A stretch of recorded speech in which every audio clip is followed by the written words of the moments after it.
जय हिंद दोस्तों। क्या चाइना ने भारत की जमीन वाकई में कब्जे कर ली है? क्योंकि इस तरह की एक न्यूज निकल कर आई थी कि अरुणाचल प्रदेश का जो हिस्सा है वो चाइना के द्वारा ऑक्यूपाइड कर लिया गया है। लेकिन फिर बाद में इस तरह की खबर का आना, गवर्नमेंट की तरफ से एक बयान देना कि चाइना के द्वारा किसी भी तरह से ऐसी कोई भूमि को कब्जा नहीं किया गया है। राजनाथ सिंह का साफ बयान है। तो क्या अब ये साफ हम देख सकते हैं कि क्या कोई है जो भारत और चीन को साथ नहीं देख सकता? क्या कोई है जो भारत और चीन के बीच युद्ध करवाना चाहता है, जो चाहता है कि भारत और चीन एक बड़े युद्ध में उलझे? क्या पूरी डिटेल है, किस तरह का सब कुछ हुआ है और क्या ये न्यूज सच है? जो भी कुछ हुआ है उसके बारे में हम पूरा डिटेल में जानेंगे। आप जरूर इसमें देखिएगा क्योंकि मैं एक कंट्री के बारे में बहुत अच्छी तरीके से पूरा राज खोलने वाला हूं। अगर आपको ठीक लगे तो आप इसमें देखिएगा। अगर आपको ऐसा लगे कि वो कंट्री के बारे में मैं ज्यादा बोल रहा हूं, वो कंट्री ऐसा नहीं कर सकता है, तो आप वीडियो को स्किप कर सकते हो। दोस्तों, दरअसल होता क्या है, ये आप देखिए पूरा भारत और अरुणाचल प्रदेश वाला हिस्सा जिसमें कि आप चाइना से लगा हुआ देख सकते हो। 1959 में चाइना जब तिब्बत के ऊपर पूरी तरह से कब्जा कर लेता है तो ये अरुणाचल प्रदेश वाला हिस्से को चाइना तब से अपना क्लेम करना शुरू कर देता है। चाइना का कहना है कि अरुणाचल प्रदेश के जो तवांग मठ है वो और तिब्बत का जो तवांग मठ है वो, ये दोनों के रिलीजन और जो इनका कल्चर है वो सेम है, जिस वजह से तिब्बत चाइना का हिस्सा हुआ और तिब्बत का ही जो दक्षिणी हिस्सा है वो तवांग मठ होता है। तो अरुणाचल प्रदेश जो है वो चाइना का हिस्सा होगा। इस तरह के बयान चाइना के द्वारा अक्सर दिए जाते हैं। यहाँ पे अरुणाचल प्रदेश के अंदर एक हिस्सा है जिसको आप देख सकते हैं ऊपर, सुबानसिरी, ये एक जिला है और इस जिले के अंदर यहाँ पे एक जनजाति रहती है जिसका नाम है नाहा जनजाति। उस जनजाति का कहना है कि हम यहाँ पे बहुत दिनों से रहते हैं, हम यहाँ पे चारागाह करते हैं, जो जानवर वगैरह है वो चराते हैं, गाय बकरी जो भी है, और यहाँ पे हमारा जो भी एक्टिविटी है वो पूरी की पूरी करते हैं। लेकिन पिछले 6 साल से हम ये देख रहे हैं कि चाइना के द्वारा यहाँ पे कुछ ऐसी एक्टिविटी की जा रही है जिसमें कि चाइना कुछ हिस्से अपने कैंप वगैरह जो है वो इस हिस्से में बनाना शुरू कर दिया है। इस तरह का बयान यहाँ की जनजाति के द्वारा दिया गया है, जिसमें आप ये देख सकते हो पूरा का पूरा, a tribe group in Arunachal Pradesh has alleged that China forces have occupied traditional grazing and hunting lands near the border, a claim the Indian Army has denied। इस क्लेम को पूरी तरह से डिनाइड किया गया इंडियन आर्मी की तरफ से। अब थोड़ा सा मामला आप समझिएगा कि किस तरह से भारत को उलझाने की कोशिशें की जा रही। तो पहले मैं आपको बता दूं हुआ क्या था। ये नाहा जनजाति ने इस तरह का क्लेम किया कि यहाँ पे ये सब कुछ घटना घटित हो गई है, चाइना के द्वारा यहाँ पे कब्जा कर लिया गया है, इस हिस्से को पूरी तरह से अपने अंडर में ले लिया। क्योंकि चाइना की शुरू से नीति रही है, चाइना की नीति है कि मान लीजिए ये हिस्सा आपका है, चाइना एक कदम आगे बढ़ जाएगा और फिर यहाँ पे युद्ध विराम कर देगा। जैसे युद्ध विराम करेगा तो ये हिस्से पे चाइना पीछे नहीं हटता, चाइना जो है इस हिस्से के ऊपर यहाँ बना रहता है। चाइना का कहना है ये हिस्सा अब हमारा हो चुका है। इसी तरह से उसने अक्साई चीन वाले हिस्से को अपना कब्जे में किया और अरुणाचल प्रदेश को भी जो है वो इस हिस्से में ऐसे कब्जा करने की कोशिशें करता रहता है। ये पूरा का पूरा क्लेम जो है भारत की तरफ से लगाया गया कि चाइना के द्वारा इस तरह की एक्टिविटी की जाती है, और हम भी मानते हैं कि चाइना के द्वारा इस तरह की एक्टिविटी की जाती है। लेकिन इस बार जब ये बयान सामने निकल कर आया कि चाइना की जो पीपल लिबरेशन आर्मी है उसके द्वारा कोई भी इस तरह का काम नहीं किया गया, इंडियन आर्मी ने जब इसको डिनाई किया, तो एक बड़ा सवाल क्लियर सामने निकल कर आया कि क्या कोई है जो भारत और चीन के बीच में अब झगड़ा करवाना चाहता है?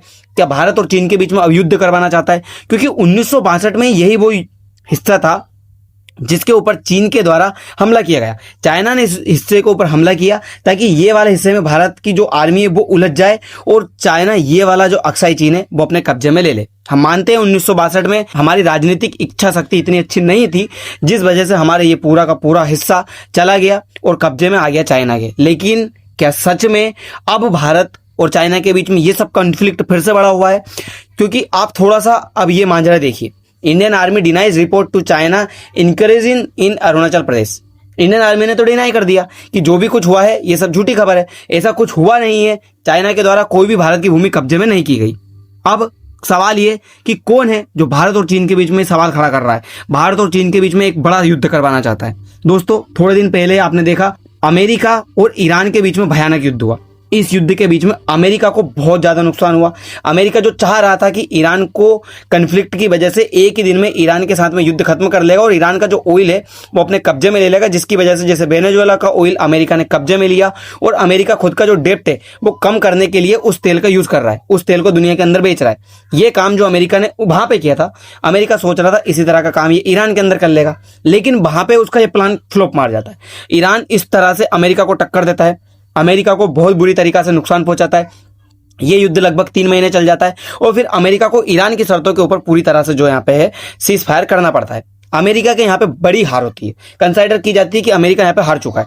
इजराइल अमेरिका की बात नहीं सुन रहा, अमेरिका चाहता है सीज फायर हो जाए, लेकिन इजराइल लेबनान पर लगातार अटैक किया जा रहा है, जिससे अमेरिका को और नुकसान हो रहा है। ईरान जो है होर्मुज को बंद कर दे रहा है, तो यहाँ पे अमेरिका की बेइज्जती भी हो गई, अमेरिका को हार भी हो गई।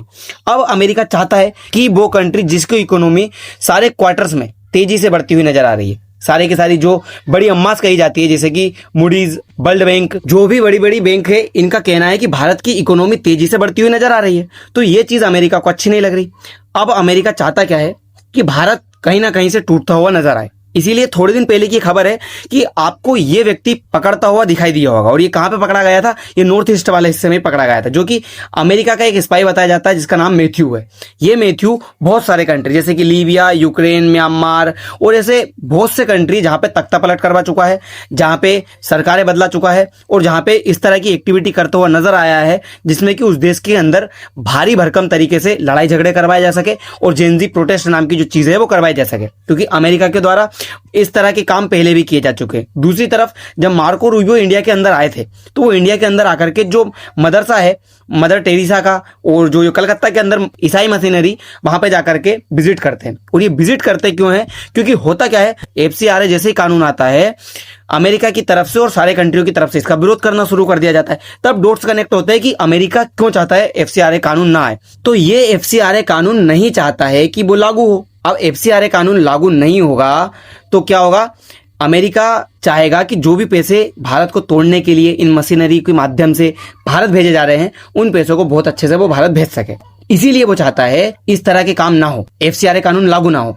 लेकिन भारत ही एफसीआरए कानून ला रहा है, तो ये प्रॉब्लम अमेरिका को हो रही। दूसरी तरफ आपने देखा होगा भारत अमेरिका को डिस्ट्रॉय करने के लिए, तोड़ने के लिए क्या कर रहा था, अमेरिका ने पहले ही बांग्लादेश के अंदर तख्ता पलट करवाया, जेनजी प्रोटेस्ट करवाया। ये जेनजी प्रोटेस्ट 2024 में होता है। 2024 में शेख हसीना की जो गवर्नमेंट थी वो गवर्नमेंट गिर जाती है। शेख हसीना की गवर्नमेंट जैसे ही गिरती है, ये यहाँ पे मोहम्मद यूनुस की सरकार बैठती है। ये मोहम्मद यूनुस की सरकार के द्वारा जो भी काम किया जाता है वो सारे के सारे एंटी इंडिया होते हैं, जिसमें एक चीज हमको समझ में आ चुकी है कि जो भी यहाँ पे चीज हुई है, जो भी चीज यहाँ पे हुई है, वो चीज क्या हुई है कि अमेरिका भारत को तोड़ने के लिए काम करता है। क्योंकि अमेरिका ने यहाँ पे क्या किया, अमेरिका ने यहाँ पे ग्रेटर बांग्लादेश का एक मैप जारी करवाया, किसके जरिए, मोहम्मद यूनुस के जरिए। क्योंकि मोहम्मद यूनुस खुद कुछ नहीं कर रहा था, मोहम्मद यूनुस जो था वो एक कठपुतली था अमेरिका की, ये हम साफ साफ जान चुके थे। अमेरिका का सीआईए यहाँ पे मिलता है, जो कि प्रधानमंत्री मोदी को मारने के लिए एक बड़ी साजिश रची जाती है। दूसरी तरफ से अमेरिका के द्वारा पाकिस्तान को यहाँ पे इन्वॉल्व किया जाता है, बांग्लादेश पाकिस्तान को यहाँ लाता है, बांग्लादेश चाइना को यहाँ पे लाता है। जो भी काम है बांग्लादेश के द्वारा किए जाते हैं मोहम्मद यूनुस की गवर्नमेंट में। जैसे इनकी अंतरिम सरकार खत्म होती है, बांग्लादेश के अंदर नई सरकार चुनी जाती है, और ये नई सरकार चुनी जाती है, चुनी जाती है तारिक रहमान के द्वारा। तारिक रहमान की जब सरकार आती है तो हमें लगता है कि भारत और बांग्लादेश के जो रिश्ते हैं वो थोड़े सुधरते हुए नजर आएंगे, लेकिन भारत और बांग्लादेश के रिश्ते सुधरते हुए नजर नहीं आते। ये जो है चाइना की विजिट करते हैं, चाइना के साथ में इनके रिलेशन जो है मजबूत करने की कोशिश करते हैं। ये सब कुछ काम हुआ, लेकिन जो अमेरिका चाहता था कि भारत के अंदर भी ऐसा हो, भारत के भी हिस्से टूटे, भारत के अंदर भी तख्ता पलट हो, लेकिन हो नहीं पाया। अब अमेरिका को प्रॉब्लम हुई। दूसरी तरफ से अमेरिका को प्रॉब्लम यह हुई कि भारत और यूएई के बीच में एक बड़ी डील हो गई। डील हुई ब्रह्मोस को लेकर के, आकाश तीर को लेकर के। ब्रह्मोस जो है अब यूएई खरीदना चाहता है, आकाश तीर एयर डिफेंस सिस्टम है वो यूएई खरीदना चाहता है। अमेरिका चाहता था उसका F-35 दुनिया के अंदर बिके। अमेरिका ने ईरान वॉर क्यों करवाया, इन सारे के सारे कंट्रियों को क्यों कुटवाया, ईरान की तरफ से सबसे ज्यादा अटैक जो किए गए वो यूएई की तरफ किए गए। यूएई को जो है इतनी ज्यादा मार पड़ी। अमेरिका चाहता था कि यूएई उसके F-35 और उसके जो एयर डिफेंस सिस्टम है वो परचेस करे, लेकिन यूएई ने परचेस नहीं किए। यूएई भारत के पास आ गया और ये सारे के सारे जो एयर डिफेंस सिस्टम है और मिसाइल वगैरह है वो भारत की परचेस करना शुरू कर दी। फिर अमेरिका को कुछ ना कुछ प्रॉब्लम हुई। अमेरिका को लगा कि यार जो बाजी में चाह रहा था मेरा डिफेंस जो है बिकेगा, जो सारे के सारे मेरे डिफेंस फोर्सेज है वो बिकेंगी, ये सारे के सारे कंट्री को ये समझ में आएगी कि इन्होंने कितनी बड़ी गलती की है इनके पास में डिफेंस ना होने की वजह से। लेकिन हुआ क्या, भारत के पास आ गई कंट्री, भारत के जो डिमांड है वो बढ़ गई, भारत के हथियारों की, भारत के हथियार खरीदने लग गए। तीसरी तरफ भारत ने एक टोमहोक मिसाइल का परीक्षण कर लिया। ऐसी की ऐसी मिसाइल उनके पास है, अमेरिका के पास में तो सेम टू सेम मिसाइल का परीक्षण भारत ने कर लिया। ये चीज अब अमेरिका को बुरी लगी। तीसरी बात सबसे बड़ी अमेरिका को बुरी लगी, एनएसए अजीत डोभाल का वांग ई से मिलना। एनएसए अजीत डोभाल वांग ई से मिले और बात की ब्रिक्स के नाम पर। जब बातें ब्रिक्स के ऊपर हुई तो प्रॉब्लम ये हुई इनको कि जो भी कुछ घटना घटित हो रही थी, अमेरिका को लगने लगा कि अब चाइना के करीब जाता जा रहा है भारत। चाइना के साथ में ये ब्रिक्स को मिलकर के इनका डॉलर जो है वो डीडॉलराइजेशन की तरफ बढ़ने लगे। अमेरिका का डॉलर घटता हुआ नजर आ रहा, सारे के सारे कंट्री की जो एक्सेप्टेंस है वो डॉलर के ऊपर डिपेंड नहीं है। ब्रिक्स कंट्री आपस में जो रुपए है उसके ऊपर व्यापार करना शुरू कर दिए, तो ये प्रॉब्लम अमेरिका को बहुत बुरी लग गई। अमेरिका समझ गया कि अगर इसी तरह से चलता रहा तो अमेरिका का डॉलर घटता जाएगा। अब कुछ ना कुछ ऐसा करना होगा जिससे कि अमेरिका भारत और चीन को अलग कर सके। तीसरी तरफ भारत ने क्या किया, एक जो स्पेस एक्स में एलोन मस्क का दबदबा बना हुआ था, उसी तरह से अब भारत जो हमारे मुकेश अंबानी साहब है उनको एक ऑर्डर दे रहा है और ये स्पेस में जाने की पूरी परमिशन इनके द्वारा दी जा रही है, इनको दी जा रही है। 15 बिलियन डॉलर जो है इसमें खर्च करेंगे मुकेश अंबानी साहब। तो ये पूरा का पूरा जो प्रोजेक्ट लाया जा रहा है ये कहीं ना कहीं अमेरिका को फिर डरा रहा है। अब अमेरिका नहीं चाहता भारत इतनी तेजी से आगे बढ़े। तो दोस्तों जो भी चीजें ये सामने निकल कर आई है ये साफ साफ दर्शा रही है अमेरिका की भारत के खिलाफ चलन।